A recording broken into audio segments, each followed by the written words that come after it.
سے آنے لگا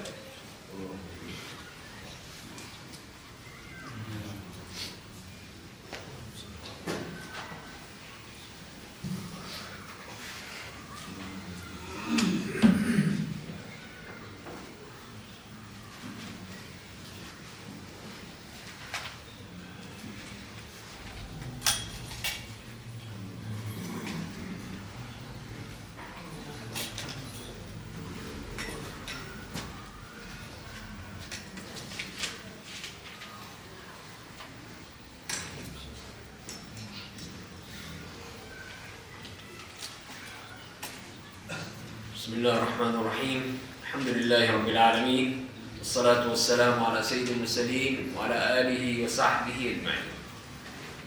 آج ہم اربعین نوویہ کی 7ویں حدیث پڑھیں گے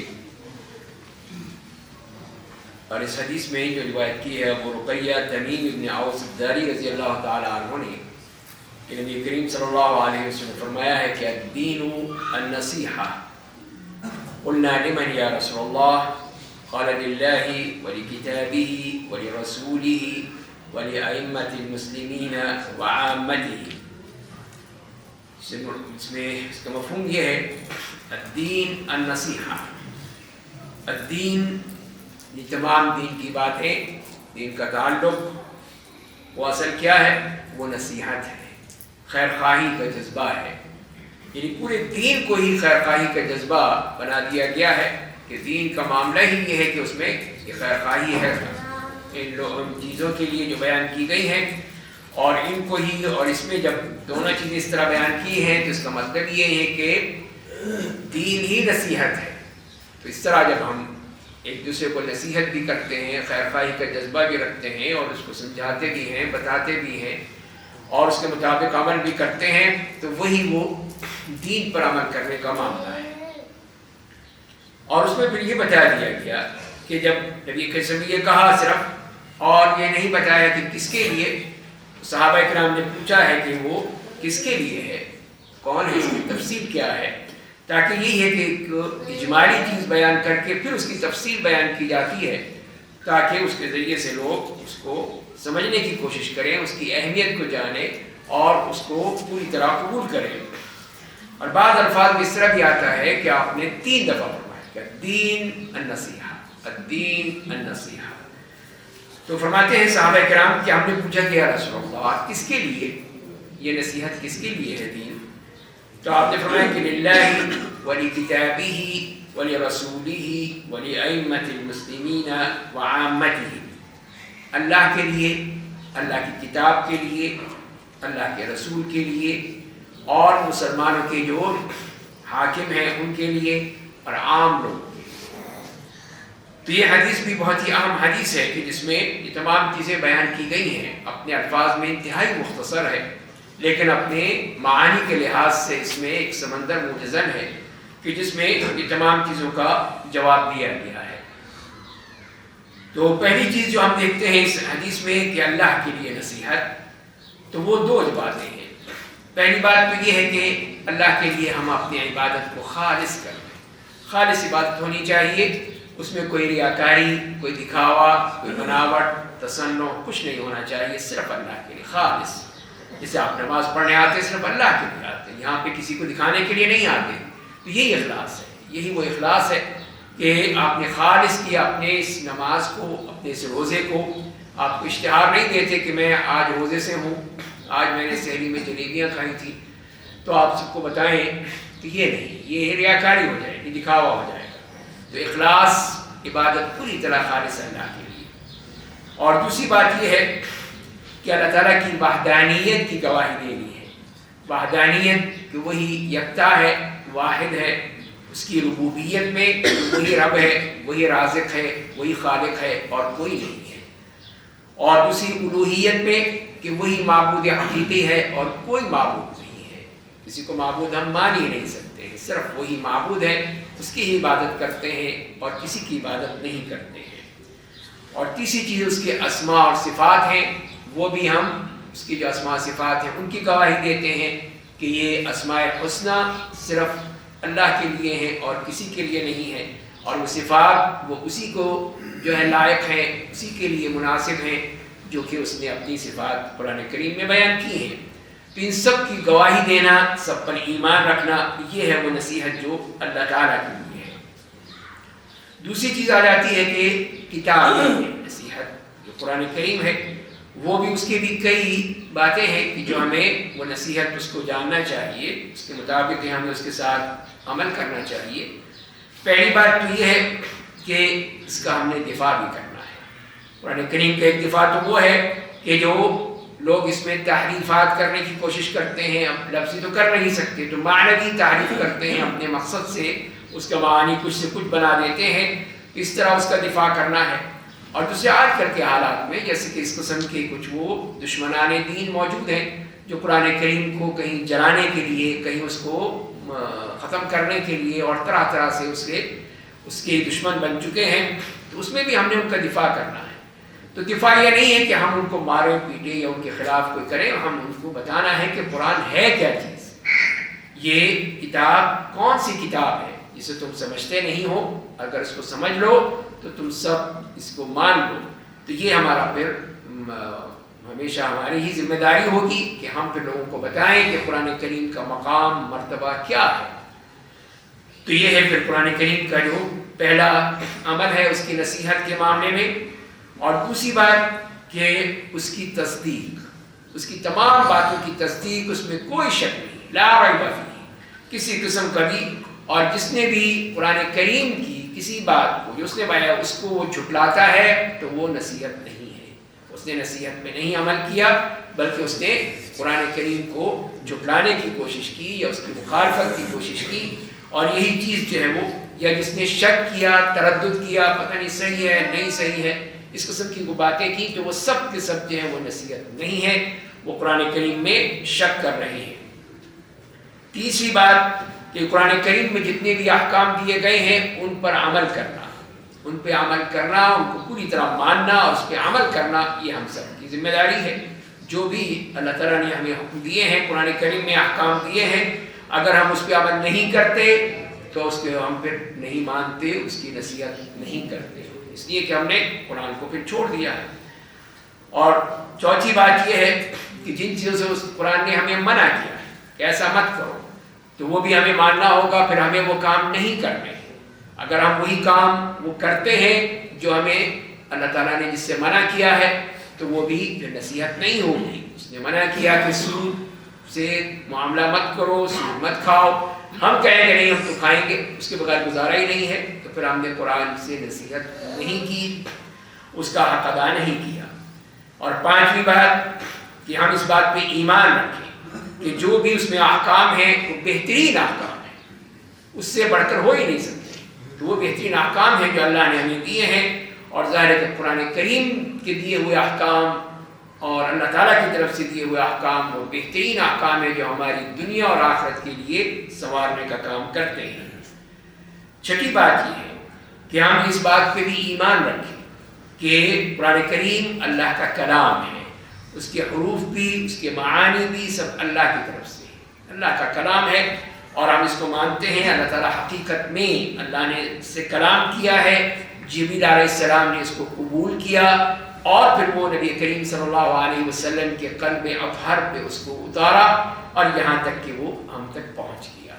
تو یہ ہے وہ قرآن کریم کے بارے میں ہمارا مکمل ایمان کہ اس کے بارے میں ہمیں کسی قسم کا کوئی تردد نہیں ہے۔ تیسری مرحلے میں آتے ہیں اور اس میں ہے نصیحت رسول اللہ صلی اللہ علیہ وسلم کی۔ وہ نصیحت کیا ہوگی، خیر خواہی کیا ہوگی؟ تو پہلی بات کہ پوری طرح انہی کی متابعت کرنی ہے، انہی کی اطاعت کرنی ہے، انہی کی بات کو ماننا ہے، کسی اور کی بات کو نہیں ماننا۔ جہاں پہ رسول اللہ صلی اللہ علیہ وسلم کی بات آ جائے پھر کسی اور بات کے نہیں چلے گی۔ جیسے ہم نے پہلی بات کی تھی کہ ابن عباس رضی اللہ تعالیٰ عنہ سے کسی نے کہا حدیث کے مقابلے میں کہ ابو بکر عمر یہ کہتے ہیں، تو انہوں نے کہا کہ میں کہہ رہا ہوں کہ قال رسول اللہ، اور تم کہتے ہیں کہ قال ابو بکر و قال عمر، قریب ہے کہ تم پر آسمان سے پتھر برسے، سخت موقف، اسی لیے کہ جو رسول اللہ کی بات ہے اس کے مقابلے میں کسی کی بات نہیں لائی جا سکتی، کوئی بھی ہو۔ تو اسی لیے ہمیں اس کا خیال رکھنا چاہیے کہ ہم قرآن کریم کے رسول اللہ صلی اللہ علیہ وسلم کے مقابلے میں کوئی ایسی بات کہیں جو کہ یا کسی اور کی بات لائیں، کسی کے رائے ہو سکتی ہے، ظاہر ہے کہ اطاعت تو صرف اللہ کی ہے، اللہ کے رسول کی ہے۔ اور دوسری بات یہ کہ رسول اللہ صلی اللہ علیہ وسلم جو رسول ہیں، حق ہیں، نہ آپ نے کوئی غلط بات کی ہے، نہ آپ کو جھٹلایا گیا ہے، صادق ہیں، مصدوق ہیں، ہم اس پر اقرار کرتے ہیں، ایمان رکھتے ہیں کہ جو بھی نبی کریم صلی اللہ علیہ وسلم نے کہا ہے بالکل سچ کہا ہے، کوئی بھی غلط بات نہیں کہی ہے۔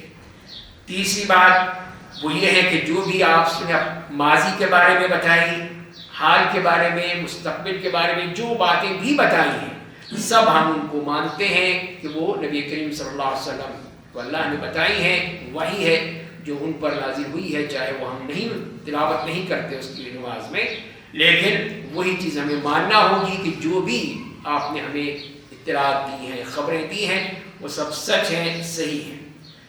چوتھی بات کہ ہم جو آپ کے دیے ہوئے احکام ہیں اس کی پوری طرح ہم اس پر عمل کریں، اس کو مانیں۔ کوئی بھی چیز چاہے وہ کوئی اس کو کہہ دے کہ نہیں یہ جائز ہے، ہم جب رسول اللہ نے کہہ دیا کہ جائز نہیں ہے تو پھر ہم اس کو جائز قرار نہیں دے سکتے، جبکہ رسول نے کہہ دیا کہ ایک عورت اکیلے سفر نہیں کر سکتی۔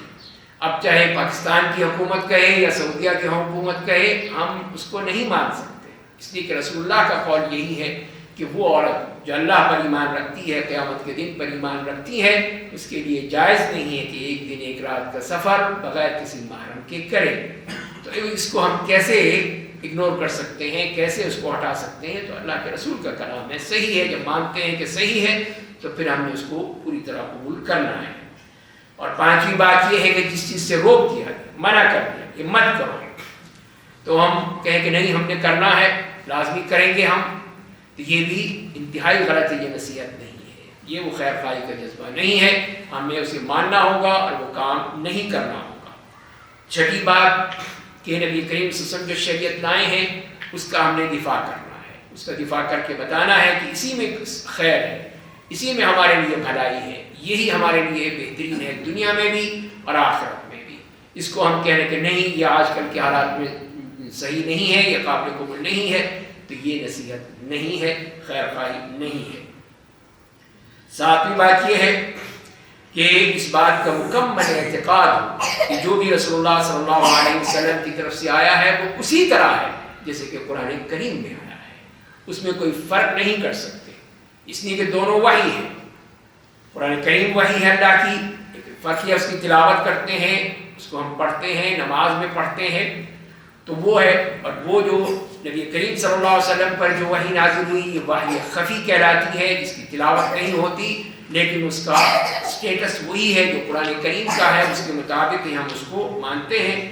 اسی لیے اللہ تعالیٰ نے یہی فرمایا کہ من یطع الرسول فقد اطاع اللہ، جس نے رسول کی اطاعت کی اس نے اللہ کی اطاعت کی۔ تو پھر فرق تو نہ رہا، پھر یہ کہیں نہیں جی قرآن میں آیا ہے نہیں آیا، نہیں پھر کوئی کار نہیں، یہ تو بات نہ ہوئی نا، پھر یہ تو ہم نے پھر وہ حدیث کی وہ نصیحت قبول نہیں کی، حدیث کی خیر خواہی کا جذبہ نہیں رکھا اور اس کو انکار کر دیا، اس کا وہ درجہ ہی قرآن میں ہے تو ٹھیک ہے، حدیث میں ہے تو نہیں، وہ نہیں ماننا ہمیں۔ تو یہ بہت ہی بڑی گستاخی ہے، اور قرآن نے یہی کہا ہے کہ وَمَا آتَاكُمُ الرَّسُولُ فَخُذُوهُ وَمَا نَهَاكُمْ عَنْهُ فَانْتَهُوا، کہ جو بھی رسول تمہیں دیتے ہیں اس کو لے لو، قبول کر لو، اور جس کو اس سے روکتے ہیں اس سے رک جاؤ، صاف واضح الفاظ میں فرما دیا گیا ہے۔ آٹھویں بات یہ ہے کہ نبی کریم صلی اللہ علیہ وسلم کی نصرت، آپ کی پوری طرح ہم نے دفاع کرنا ہے، آپ کی جو بھی ہم سے نصرت ہو سکتی ہے وہ ہم نے کرنی ہے، آپ صلی اللہ علیہ وسلم کی، آپ کی شخصیت کی، آپ کے دین کی، آپ کی شریعت کی۔ اور ظاہر ہے کہ جب جیسے کہ صحابہ کرام آپ موجود تھے تو وہ آپ کا بھرپور دفاع کیا کرتے تھے، اپنی جان سے، اپنے مال سے، اپنی عزت و آبرو سے، اپنی اولاد سے، ہر طرح سے وہ اپنے آپ کو قربان کر دیتے کہ رسول اللہ کو تکلیف نہ پہنچے۔ تو یہ تو آپ کی زندگی کا معاملہ تھا، اب آپ کے بعد پھر آپ کی جو سنت ہے اس کا ہم نے دفاع کرنا ہے کہ یہ رسول اللہ کی دی ہوئی سنت ہے، یہ کسی اور کی نہیں ہے، اس کا بھی ہم نے بھرپور دفاع کرنا ہے، تبھی ہم وہ حق ادا کر سکیں گے اور نصیحت کا بھی ہم پوری طرح بتا سکیں گے۔ اس کے بعد آتا ہے ولی ائمۃ المسلمین، جو مسلمانوں کے امام ہیں ان کے لیے. امام سے مراد وہی ہوتا ہے جس کی اقتداء کی جاتی ہے، جس کی بات سنی جاتی ہے، مانی جاتی ہے. ان ابراہیم کان امۃ قانتا للہ، تو وہ ایک بہترین ان کو قدوہ بنایا، اسوہ بنایا اللہ تعالیٰ نے. اور سورہ فرقان میں فرمایا کہ وجعلنا للمتقین اماما، تو امامت وہی ہے جس کی ابتدا کی جاتی ہے. اور جو ائمۃ المسلمین جو اس میں فرمایا ہے کہ وہ دو طرح کے لوگ ہیں. ایک تو ہے کہ علماء ہیں اس لیے کہ لوگ ان کی بات مانتے ہیں.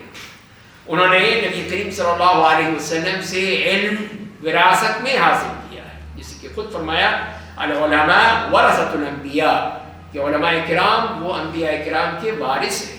تو اب کوئی نبی نہیں آئے گا، اب یہی علماء جو ہیں یہی وہ انبیاء کرام والا کام کرتے ہیں، دعوت دین کے ذریعے سے، عبادت، اخلاق، دعوت، ان تمام چیزوں کے ذریعے سے. تو وہی ہیں اولو الامر جیسے قرآن میں کہا ہے. تو اسی طرح یہ بھی ہیں، تو یہ عام لوگوں کے ساتھ بیٹھ کے ان سے بات کرتے ہیں، وہ ان سے پوچھتے ہیں، سوال کرتے ہیں، ملتے ہیں، اور اپنی جتنی بھی مشکلات ہوتی ہیں وہ ان سے پوچھتے ہیں.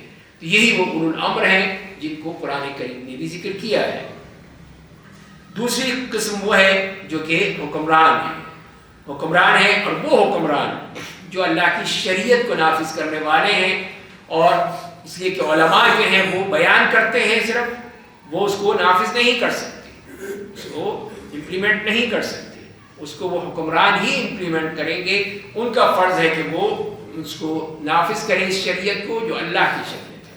اگر وہ نہیں کرتے تو وہ نصیحت نہیں کر رہے، ناصح نہیں ہیں. اللہ کے ہاں پکڑے جائیں گے، پوچھے جائیں گے کہ انہوں نے اس اللہ کی شریعت کو نافذ کیوں نہیں کیا، تو وہ اس کے ذمہ دار ہیں. اور علماء کے لیے جو نصیحت کا معاملہ ہے، پہلی بات تو یہ ہے کہ ان سے محبت کی جائے، ان کی قدر کی جائے. اور اس لیے کہ جس سے محبت نہیں کرتے اس کی بات بھی نہیں سنیں گے. وہ ایسا کوئی شخص ہے جس سے آپ نہیں چاہتے یا نہیں پسند کرتے اس کو، تو اس کی بات کیوں مانیں گے آپ؟ بالکل نہیں مانیں گے. اسی لیے ان سے محبت کرنا، ان کی قدر کرنا، یہی ہو کہ جو بات بتائیں گے تو آپ اس کو قبول کریں گے. دوسری بات ہے کہ ان کے ساتھ جو ہے یہی حق کو بیان کرنے میں ان کے ساتھ تعاون کرنا. ان کی کوئی بات ہے، اچھی چیزیں ہیں، اس کو بیان کرنا. آج کل کے جیسے کہ میڈیا میں موجود ہے، کس طرح بھی ہو سکے زمان و مکان کے ساتھ ساتھ پھر ان کو نشر کیا جائے، بتایا جائے، لوگوں کو سمجھایا جائے، اس کی نشر و اشاعت کی جائے. تو جو بات بھی ہو اپنے گھر میں بتائی جائے، بچوں کو بتائی جائے، سمجھائی جائے، تاکہ یہ علم پھیلتا چلا جائے. تیسری بات ہے کہ ان کی جو عزت و آبرو ہے اس کا بھی دفاع کرنا، کہ ان کے بارے میں اگر کوئی ایسی بات کہتا ہے جو کہ سچ نہیں ہے تو پھر ہمیں چاہیے کہ ان کا دفاع کریں کہ نہیں، ایسی بات نہیں کرنی چاہیے. اللہ کے نیک بندے ہیں، عالم دین ہیں، آپ کیوں اس کی اس طرح سے غیبت کر رہے ہیں یا ان کے خلاف ایسی بات کر رہے ہیں جو انہوں نے نہیں کہی. اسی لیے جب تک کہ وہ پوری طرح ان کے بارے میں یقین نہ ہو جائے کہ انہوں نے کوئی غلط بات کہی ہے، ان کے بارے میں اس طرح غیبت، تو اس کا معاملہ کیا ہے؟ پھر ہمیں کیا کرنا چاہیے؟ پھر اگر کسی بھی عالم دین کے بارے میں ہے تو پہلی بات ہے کہ اگر ہم نے جو بات سنی ہے اس کے بارے میں کنفرمیشن تو لے لیں، پتہ تو کر لیں کہ انہوں نے کہی بھی ہے یا نہیں کہی ہے. آج کل تو جھوٹ کا دورہ ہے کہ جہاں پہ بھی ہے جس کے سامنے ذمے کوئی جھوٹ لگا دو ساری دنیا میں پھیل جائے گا کہ یہ فلاں نے کہا ہے، حالانکہ اس بیچارے کو پتہ بھی نہیں ہوگا کہ میں نے کیا کہا. لوگوں نے ہی اس کے خلاف منسوب کر دیا، اور پھر وہ اس طرح بنایا بھی جا سکتا ہے اس کو کسی طور پہ بھی. جیسے کہ آج کل تو ایسی چیزیں آرام سے مل جاتی ہیں کہ جس کے ذریعے سے کسی کی ہی باتیں جو ہیں اسی کی زبان میں لوگوں میں نشر کر دی جائے، اس کی فوٹو لگا دی جائے، لوگ سمجھیں گے کہ یہی بول رہا ہے. تو کتنے بڑے جھوٹی باتیں ہیں جو ہمارے ہوتی. اس لیے پہلی بات یہی ہے اگر ہم کسی کے بارے میں کوئی بات سنتے ہیں اس کے بارے میں پوری طرح پہلے کنفرم کریں، پھر ہم اس کے بارے میں دوسرے مرحلے میں آئیں کہ کیا وہ بات ایسی ہے کہ جس پہ تنقید کی جائے، جس پہ اعتراض کیا جائے، یا ایسی بات نہیں ہے. اگر وہ ایسی بات ہے تو تنقید کی جائے، تو پھر ہم تیسرے مرحلے میں آئیں گے. اگر انتقاد نہیں ہے، اس پہ کوئی اعتراض نہیں ہے، تو پھر کوئی ضرورت ہی نہیں ہے. پھر بات ہو سکتا ہے صحیح بات ہو، ہم غلط سمجھ رہے ہوں کہ بات صحیح کہی ہے انہوں نے، لیکن لوگ سمجھ رہے ہیں کہ نہیں انہوں نے غلط کہہ دیا، غلط کر دیا. تو تیسرے مسئلے میں پھر جبکہ وہ اگر اس میں کوئی تنقیدی بات ہے تو اس صورت میں پھر ہم یہ ہے کہ ان سے رابطہ کریں، ان سے رابطہ کریں لیکن ادب کے ساتھ، احترام کے ساتھ. پورے اچھے انداز کے ساتھ ان سے بات کی جائے گی کہ میں نے آپ کے بارے میں یہ سنا ہے، تو کیا آپ نے ایسا کہا ہے؟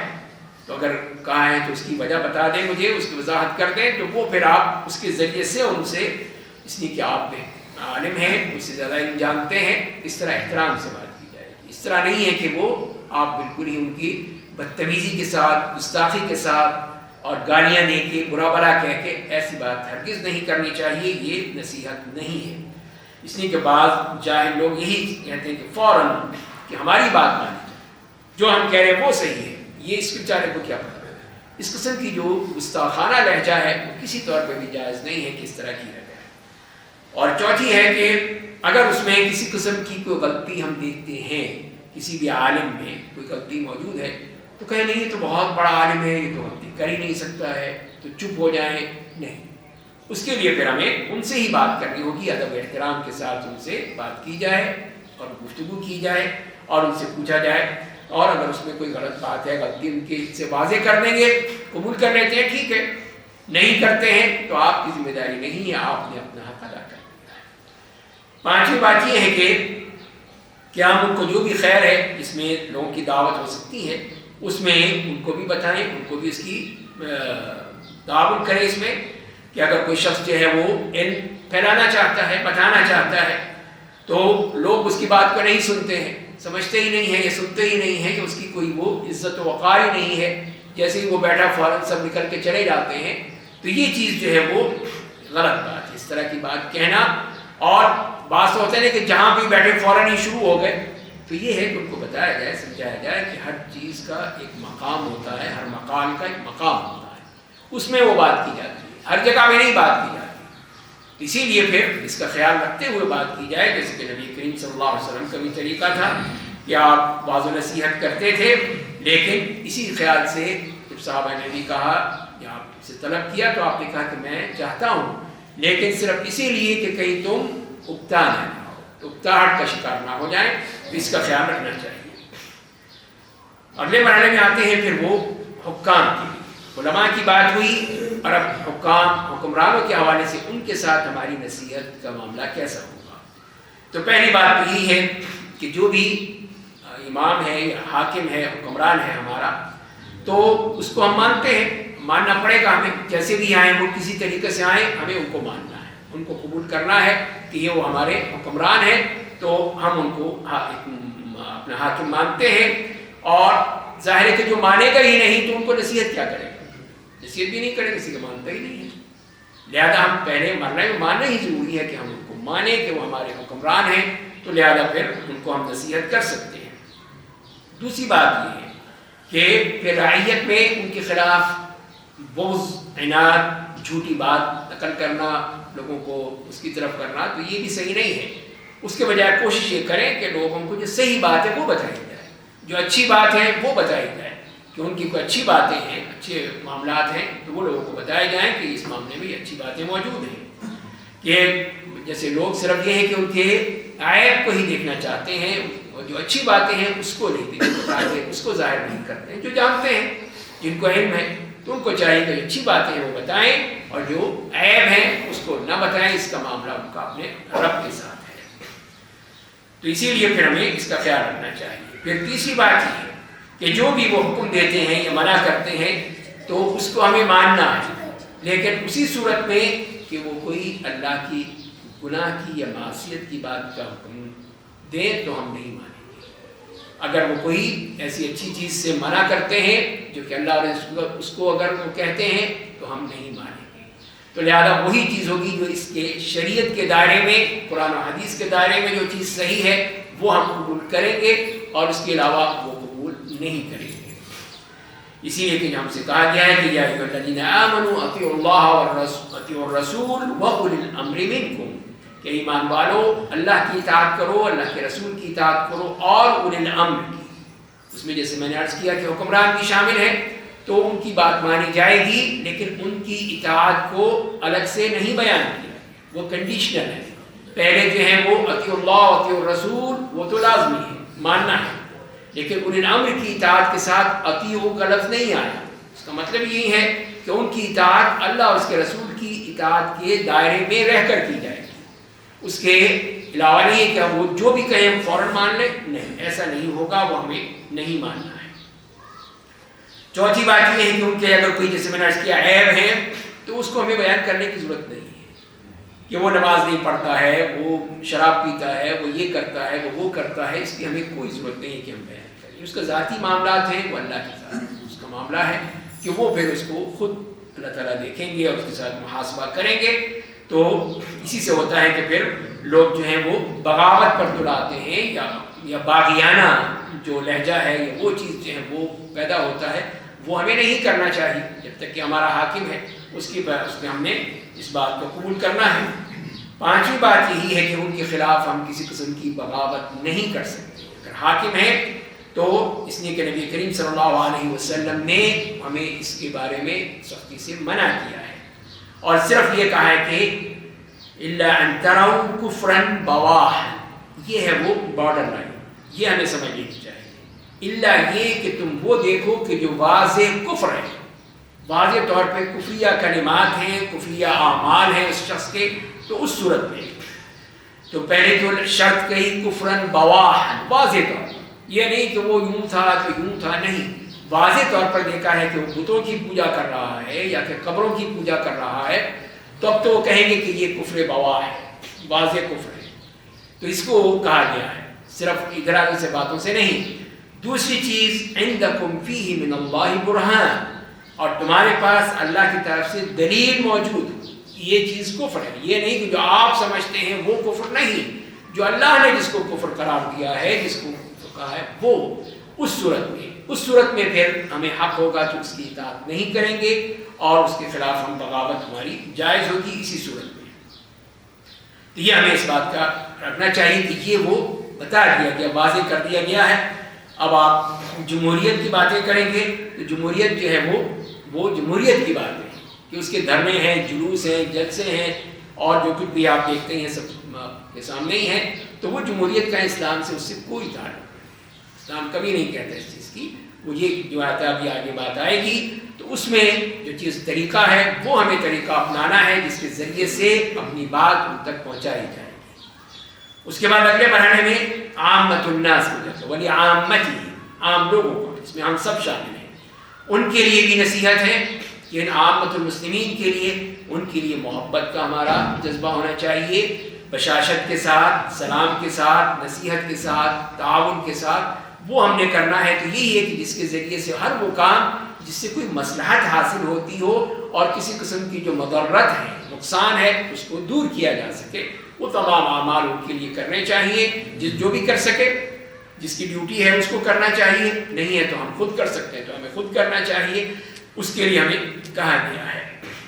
تو اس سے معلوم یہ ہوا کہ تمام چیزوں سے کہ یہ حدیث اپنی مختصر ہونے کے باوجود کتنی باتیں دنیا اور آخرت کے مسائل اس نے جمع کر دیے ہیں ہمارے لیے۔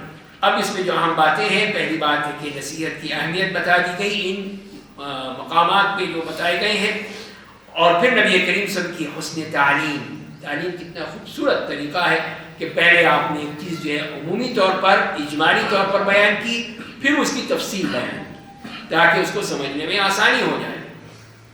تیسری بات یہ کہ صحابہ کرام کا کہ وہ جو چیز بھی آپ کی طرف سے آتی تھی اس کو سمجھنے کی کوشش کرتے تھے، پوچھتے تھے، معلوم کرتے تھے۔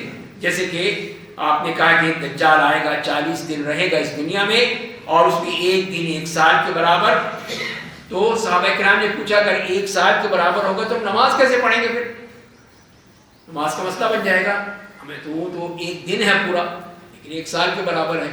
تو آپ نے فرمایا کہ اس کو تم فقدروا له قدرہ، تو پھر اس کے لیے تم اپنے وہی اندازے سے پڑھ لینا، جو اندازہ ہوگا کہ یہ فجر اور ظہر کے درمیان کتنا وقفہ ہے، ظہر عصر کے درمیان کتنا وقفہ ہے، اس طرح تم پڑھ لیں۔ تو ہر چیز جس میں بھی ان کے ذہن میں آتی تھی تو پوچھتے تھے، سوال کرتے تھے۔ چوتھی بات ہے کہ اہم فلاہم سے بات کی ہے آپ نے کہ پہلی اہمیت جو تھی وہ سب سے پہلے اللہ کے لیے فرمائی نصیحت، پھر کتاب کے لیے، پھر رسول صلی اللہ علیہ وسلم کے لیے، پھر مسلمانوں کے جو حکمران ہیں ان کے لیے، پھر عامت الناس کے لیے۔ تو تدریجاً وہ چیز بیان کر دی گئی تاکہ اس سے پوری طرح ہر بات پتہ چل جائے کہ کس کس کے لیے خیر خواہی کا جذبہ کیسے ہونا چاہیے۔ اور پھر اس میں بتا دیا گیا کہ یہ نصیحت جو ہے ائمۃ المسلمین کہ جس میں علماء بھی ہیں امراء بھی ہیں ان سب کے لیے جسے ہم نے بات کی ہے. اور اس بات کا بھی اشارہ ہے کہ کوئی بھی معاشرہ بغیر کسی قیادت کے نہیں رہ سکتا، ورنہ وہ تو جنگل بن جائے گا. لازمی ہے کہ کوئی وہاں پہ حکمران حاکم ہو، کسی بھی سطح پہ ہو، چھوٹی سطح پہ بڑی سطح پہ، جیسے آپ جانتے ہی ہیں کہ اس کے ذریعے ہی سے تمام مسائل جو ہیں وہ حل ہو سکتے ہیں، ورنہ وہ ایک جنگل بن جائے گا. وہ کوئی ایسی بات نہیں ہوگی کہ جس میں وہ لوگ اس میں قبول کر سکیں، اس کو لوگ قبول نہیں کریں گے. اسی لیے پھر ایک حاکم جو بات کہے گا وہ ہم بات مانیں گے کہ اس نے حکومت کے بنیاد پر یہ بات کہی ہے. اور لہذا پھر اسلام نے اس بات کو بڑی اہمیت دی ہے، یہاں تک کہ یہ ہے کہ اگر کسی مسجد کا ایک امام مقرر ہے، یہ ہے تو کسی اور کو اجازت نہیں ہوگی کہ وہ آگے کہے کہ میں نماز پڑھاؤں گا. نہیں، اس کی اجازت کے بغیر وہ نہیں پڑھا سکتا، اس لیے کہ اس کو امامت کا حق دیا گیا ہے. وہ یہاں کا مسجد کا امیر ہے یا امام ہے تو اسی کا یہ حق ہے کہ وہی نماز پڑھائے اور کوئی نہ پڑھائے. اور اسی طرح سفر میں بھی جب ہمیں کہا گیا کہ اگر 3 آدمی ہیں تو ایک کو امیر بنا لو تاکہ جو معاملات ہیں وہ پوری طرح صحیح طور پہ انجام دیے جائیں. تو یہ ہمیں کتنی تاکید کی ہے کہ اجتماعی اعمال میں بھی ہم کسی نہ کسی کو اپنا امیر، اپنا قائد مانیں گے اور اس کے بعد چلیں گے. لیکن یہ جزوی طور پر ہے، اگر سفر میں ہے تو سفر کے لیے ہے. یہ نہیں ہے کہ میری خدمت بھی کرو، جاؤ جی چائے بنا کے لاؤ، میرے لیے میری جوتے پالش کرو، میرے کپڑے استری کرو. نہیں، تو امیر بن گیا ہوں میں، تمہارا امیر ہوں، چاہے میری خدمت کرو. نہیں، ایسی بات نہیں ہے. سفر کے لیے ہے تو سفر کے لیے بس کہ بھائی ہم نے کس جگہ پہ اسٹے کرنا ہے، کس جگہ پہ ہم نے نماز پڑھنی ہے، کس جگہ پہ کوئی اور کوئی کام، سب وہ پہلے سے پلاننگ ہو جائے تو وہ پھر اس امیر کی نگرانی میں ہو جائے. تو یہ چیز ہے اصل جو مقصود ہے اس بات سے کہ یہ کہا کہ امیر بنانا ہے، اس کے اوپر ہی وہ کیا گیا ہے. تو یہ وہ چیزیں ہیں جسے ہم نے پڑھا اس میں کہ وہ نصیحت ہے جو للہ ولکتابہ ولرسولہ ولائمۃ المسلمین وعامتہ. تو یہ ہمارا نصیحت کا جذبہ، خیر خواہی کا جذبہ ہے، یہی دین ہے. اسی کو دین کہا گیا ہے. سب دین سے تعلق رکھتے ہیں، اس کا ہمیں بھرپور خیال رکھنا چاہیے. جی اگلی حدیث یہاں پر ہے جہاد مسلمان کے جان و مال کا تحفظ. اس کے بارے میں بتا دیا ہے کہ کب تک وہ محفوظ ہے، اس کی حفاظت کا معاملہ کب تک ہے، کتنا ہے. اور اس میں پھر سیدنا ابن عمر رضی اللہ تعالیٰ عنہ کی حدیث ہے کہ رسول اللہ صلی اللہ علیہ وسلم نے فرمایا ہے کہ امرت ان اقاتل الناس حتى يشهدوا ان لا الہ الا اللہ وان محمدا رسول اللہ. کہ مجھے حکم دیا گیا ہے، آپ فرما رہے ہیں کہ میں لوگوں سے قتال کروں یہاں تک کہ وہ گواہی دیں کہ اللہ کے سوا کوئی معبود حقیقی نہیں ہے، اور یہ گواہی دیں کہ محمد صلی اللہ علیہ وسلم اللہ کے رسول ہیں، اور نماز قائم کریں، زکوٰۃ ادا کریں. اگر وہ یہ کام کر ڈالیں تو انہوں نے مجھ سے اپنے خون اور اپنے مال مجھ سے محفوظ کر لیے، سوائے اسلام کے حق کے. اسلام کا حق ہے وہ ادا کرنا ہوگا. وَحِسَابُهُمْ عَلَى اللَّهِ تَعَالَى، اور ان کا حساب کتاب اللہ کے ذمہ ہے، وہ کرے گا، میرا کام یہ ہے. تو یہاں بھی بتا دیا گیا کہ پھر جو مسلمانوں کے حقوق کا تحفظ جو ہے وہ کس حد تک ہے اور کہاں تک ہے، وہ نبی کریم صلی اللہ علیہ وسلم نے ہمیں بتا دیا ہے. تو پہلی بات جو فرمائی گئی کہ امرت، مجھے حکم دیا گیا ہے. تو رسول اللہ کو حکم کون دے گا؟ اللہ دے گا. اللہ تعالیٰ کا حکم ہے، یعنی اللہ نے مجھے حکم دیا. امرت، مجھے حکم دیا گیا ہے. صحابی اگر کہیں کہ امرنا، ہمیں حکم دیا گیا ہے، تو ان کو کس نے حکم دیا؟ رسول اللہ صلی اللہ علیہ وسلم. تو یہ بات واضح ہے. تو یہاں جو آپ فرما رہے ہیں کہ مجھے حکم دیا گیا، یعنی اللہ تعالیٰ نے مجھے حکم دیا ہے. تو یہ ہمیں پھر اس میں تمام جو احکام اللہ کی طرف سے ہیں تو ہم ظاہر اس کو قبول کرتے ہیں، اور یہی ہے پھر وہ امور شرعیہ میں ہوں گے. یہ بھی ہے اس کے لحاظ سے، جیسے اس میں فرمایا کہ امرت ان اقاتل الناس، تو یہ جو شرعی احکام ہے. جیسے وہاں کہا گیا دوسری حدیث میں کہ امرت ان اسجد علی 7 اعضاء، کہ مجھے حکم دیا گیا کہ میں سجدہ کروں 7 اعضاء پر. یہ ہے کہ شرعی امور ہیں، ان میں سارے حکم دیے گئے ہیں.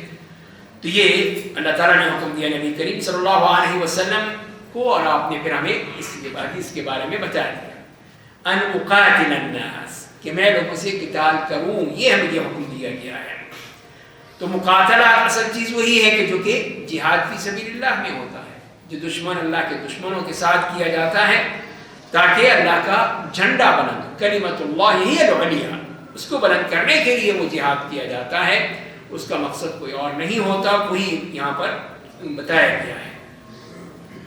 اور اس کے بعد جو فرمایا کہ حتی یشہدوا ان لا الہ الا اللہ، کہ یہاں تک کہ وہ گواہی دیں کہ اللہ کے سوا کوئی معبود حقیقی نہیں ہے۔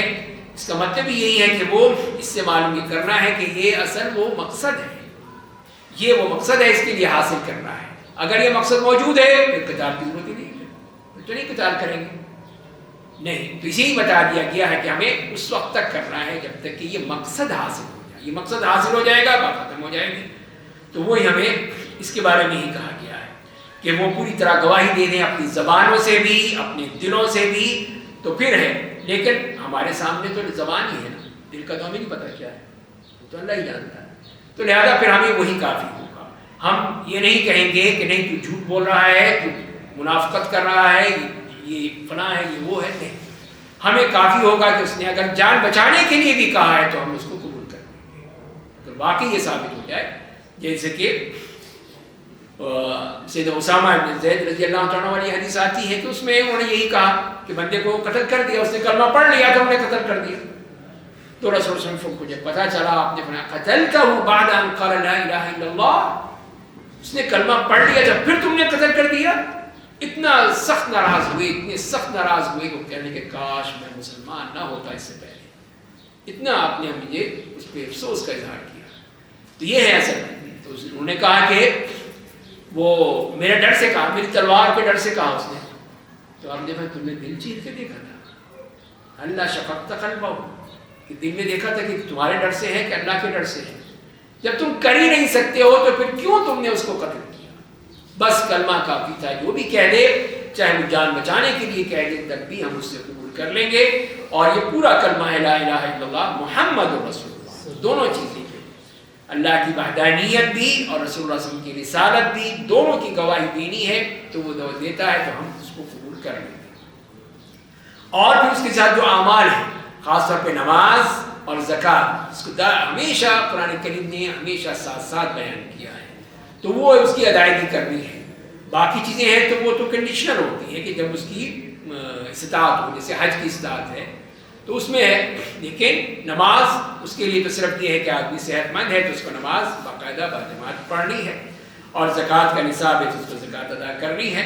تو یہ اس کو اس سے کہا گیا، اسی لیے فرمایا کہ اگر وہ کر ڈالے کہ دونوں باتیں بھی مان لی، نماز بھی قائم کر لی، زکوٰۃ بھی ادا کر دی، تو کیا ہوا؟ عصموا منی دماءهم واموالهم، تو انہوں نے اپنے خون بھی بچا لیا، اپنی جانیں بچا لی اور اپنا مال بھی بچا لیا۔ اب جائز نہیں ہوگا کہ میں ان سے قتال کروں، اب ان کی گردنیں ماروں، نہیں، اب اس کی اجازت نہیں ہے، نہ ان کے مال ان سے لوں کہ یہ مال غنیمت مجھے مل جائے گا، نہیں، کیونکہ اسلام میں داخل ہو گئے وہ لوگ، اسلام قبول کر لیا، مان گئے، اب ہر چیز محفوظ ہوگی، اب انہیں نہیں۔ الا بحق الاسلام، سوائے اسلام کے حق کے۔ اسلام کا حق کیا ہے؟ جو وہی چیز جو اللہ نے مانگی ہے۔ اگر کوئی قتل جس کو کیا جائے گا وہی ہے جس نے ایسے گناہ کیے ہیں، جس نے بدکاری کی ہے اور وہ شادی شدہ تھا تو اس کی گردن جو ہے ماری جائے گی، مطلب یہ سنسار کیا جائے گا، اور جس نے قتل کیا ہے اس کو قتل کیا جائے گا۔ یہ وہ ہے جو کہ حق الاسلام ہے۔ اور اس طرح مال میں بھی جو چیز اللہ نے مقرر کر دی ہے کہ وہ دینی ہے تو وہ دینی ہوگی، اس لیے کہ وہ اللہ کا حق ہے۔ اور آخر میں کہا کہ وَحِسَابُهُمْ عَلَى اللَّهِ، اور ان کا حساب کتاب اللہ وہ محاسبہ کرے گا، ان کا ہماری طرف نہیں ہے، تو وہ پھر ہمیں جو کہا گیا ہے بس ہم نے اسی کو کرنا ہے، باقی حساب کتاب اللہ کے پاس۔ تو اس حدیث میں جو باتیں ہمیں معلوم ہوئی، پہلی بات تو یہ ہے کہ نبی کریم صلی اللہ علیہ وسلم بھی اللہ تعالیٰ کی طرف سے وہ مأمور ہیں، جو بھی آپ کو حکم دیا جاتا ہے آپ وہی کرتے ہیں، جیسے کہ یہاں پہ بھی آپ نے فرمایا۔ دوسری بات یہ ہے کہ لوگوں سے مقاتلہ کرنا ہے جب تک کہ وہ یہ کام کر ڈالیں، جب وہ کر لیں گے تو پھر ہم کسی قسم کا ان کے ساتھ کوئی بھی معاملہ نہیں کر سکتے ہیں۔ اور اسی میں پھر وہ جہاد کی بات آ جاتی ہے کہ وہ جہاد بھی فرض کفایہ بھی ہو سکتا ہے، فرض عین بھی ہو سکتا ہے، لیکن اصل چیز فرض کفایہ ہی ہے، جسے قرآن نے کہا ہے وَمَا كَانَ الْمُؤْمِنُونَ لِيَنْفِرُوا كَافَّةً فَلَوْلَا نَفَرَ مِنْ كُلِّ فِرْقَةٍ مِّنْهُمْ طَائِفَةٌ لِيَتَفَقَّهُوا فِي الدِّينِ وَلِيُنذِرُوا قَوْمَهُمْ إِذَا رَجَعُوا إِلَيْهِمْ لَعَلَّهُمْ يَحْذَرُونَ.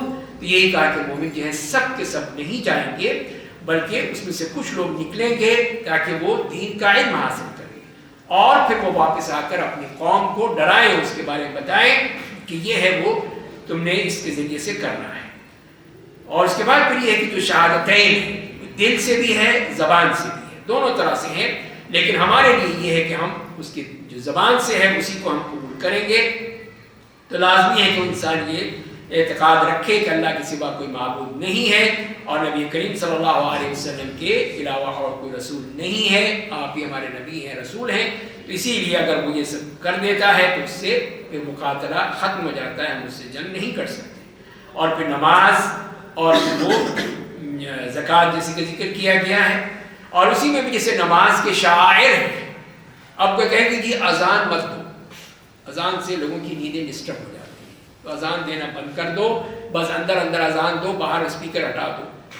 تو یہ غلط ہوگا، اس پہ ان کے ساتھ مخاطرہ بھی جائز ہوگا اور اعتراض بھی کیا جائے گا کہ یہ شاعر دین میں سے ہے. دین کہ مسلمان ملک میں آپ جب اذان سنتے ہیں تو آپ کو احساس ہوتا ہے کہ مسلمان ملک میں ہے، لیکن ایک کافر اور مشرک ملک میں جائیں گے تو وہاں آپ کو اذان نہیں ملے گی. یہ ہے کہ ہم یہ نہیں کہہ سکتے، یہ کوئی نہیں کہہ سکتا کہ نہیں یہ چیز جو ہے ہم نہیں کریں گے. تو یہ جو شاعر اسلام ہیں ان کو لازمی طور پر کرنا ہے. اگر کوئی یہ کہتا ہے کوئی شہر والے بستی والے کہ نہیں اس سے لوگوں کی نیندیں خراب ہو جاتی ہیں تو وہ غلط ہوگا. اسی طرح زکوٰۃ کا معاملہ ہے کہ جس کے مستحقین ہیں ان کو وہ ادا کی جائے. تو یہ تمام چیزیں اسی بات کی دلیل ہے کہ جو بھی ہمیں نبی کریم صلی اللہ علیہ وسلم کی طرف سے آیا ہے وہ ہم نے کرنا ہے. اور پھر یہ ہے کہ کفار کے جو خون ہے، جانیں ہیں اور مال ہیں، وہ اسی وقت پھر وہ ہمارے لیے جائز ہوں گی جبکہ یہ بات ہوگی جو آپ نے فرمائی ہے، جب وہ نہیں مانیں گے اس کے بغیر نہیں. اور اسی لیے جیسے کہ حدیث میں بھی آتا ہے کہ یہ نبی کریم صلی اللہ علیہ وسلم کے لیے خاص تھا، باقی انبیاء کرام کے لیے نہیں تھا.